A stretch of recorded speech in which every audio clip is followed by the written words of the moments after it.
ঘটনাকে কেন্দ্র করে উত্তপ্ত সোদপুর পানিহাটি পুরসভার ২১ নম্বর ওয়ার্ডের ঘটনা।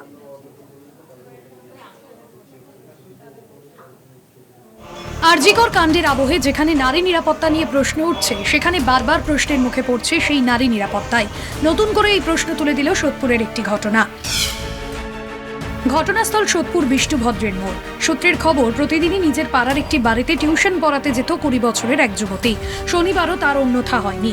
অভিযোগ, সেখানে পৌঁছানোর পরেই ওই যুবতীকে চায়ের সঙ্গে নেশার ওষুধ মিশিয়ে প্রথমে অজ্ঞান করা হয়। এরপর তাকে শ্লীলতাহানির অভিযোগ ওঠে ওই বাড়ির মালিক প্রদীপ মজুমদারের বিরুদ্ধে। বলেনি, মেয়ের মাকে বলেছে যে, ওকে বলছে তুই আমার চোখের দিকে তাকা। ও তাকিয়েছিল, তারপর কি একটা হাত না কি বলছে, এটা সোম না কি জানি বলেছে। ওর পরের থেকে ও মানে কিরকম বলুন তো, না অজ্ঞান হয়েছে না কিছু, ওকে যা বলছে ও তাই করছে। এই হয়েছে কেস।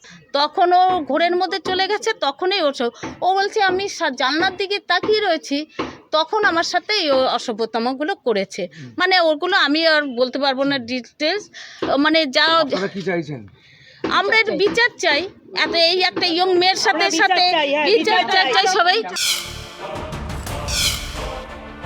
বিষয়টি প্রকাশ্যে আসতেই ধুন্ধুমার পরিস্থিতির সৃষ্টি হয় এলাকায়। দুপক্ষের মধ্যে তুমুল অশান্তি, মারধর পাল্টা মারধরে পরিস্থিতি হাতের বাইরে চলে যায়। প্রদীপ মজুমদারের শাস্তি ও বিচারের দাবিতে এলাকার মহিলারা বিক্ষোভ দেখায়। যদিও শ্লীলতাহানির অভিযোগ সম্পূর্ণ অস্বীকার করেছে অভিযুক্তের পরিবার।